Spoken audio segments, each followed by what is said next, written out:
Pradeep Sharma police दलातलं एक चर्चेतलं आणि तितकंच वादग्रस्त नाव। एन्काउंटर स्पेशालिस्ट अशी ओळख असलेल्या याच प्रदीप शर्मांना आता जन्मठेपेची शिक्षा सुनावण्यात आली आणि याचं कारणही एक एन्काउंटरच ठरला।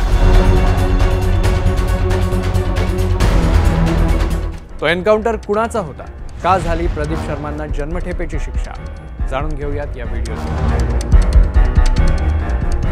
11 नोव्हेंबर 2006 रात्री 8:15ची वेळ। मुंबईतल्या वर्सोव्यातील नाना नानी पार्क जवळ पोलिसांची एका गुंडाशी चकमक झाली। तो गुंड होता छोटा राजनचा सहकारी राम नारायण उर्फ लखन भैया। डीएन नगर आणि जुहू पोलिसांच्या या कारवाईत लखन भैया मारला गेला। पोलिसांच्या लेखी हा एन्काउंटर होता, पण मृताच्या कुटुंबियांनी हा एन्काउंटर बनावट असल्याचा आरोप केला।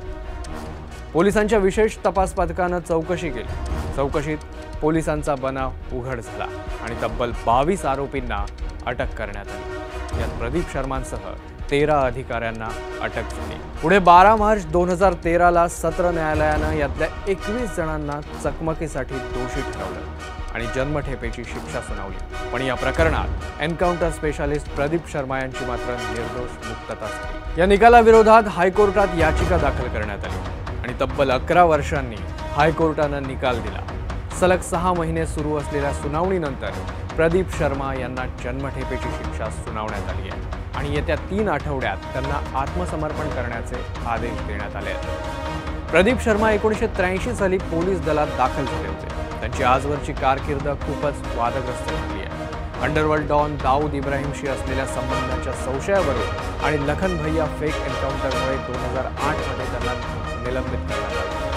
2019 मध्ये त्यांनी शिवसेनेकडून निवडणूकही लढवली। 2021 मध्ये राज्यभरात गाजलेल्या मनसुख हिरेन मृत्यू प्रकरणात प्रदीप शर्मांना अटकही झाली। सध्या ते जामिनावर बाहेर आहेत। फेक एन्काउंटर प्रकरणात प्रदीप शर्मांना शिक्षा सुनावल्यानंतर न्यायालयाने एक महत्त्वाची टिप्पणी केली।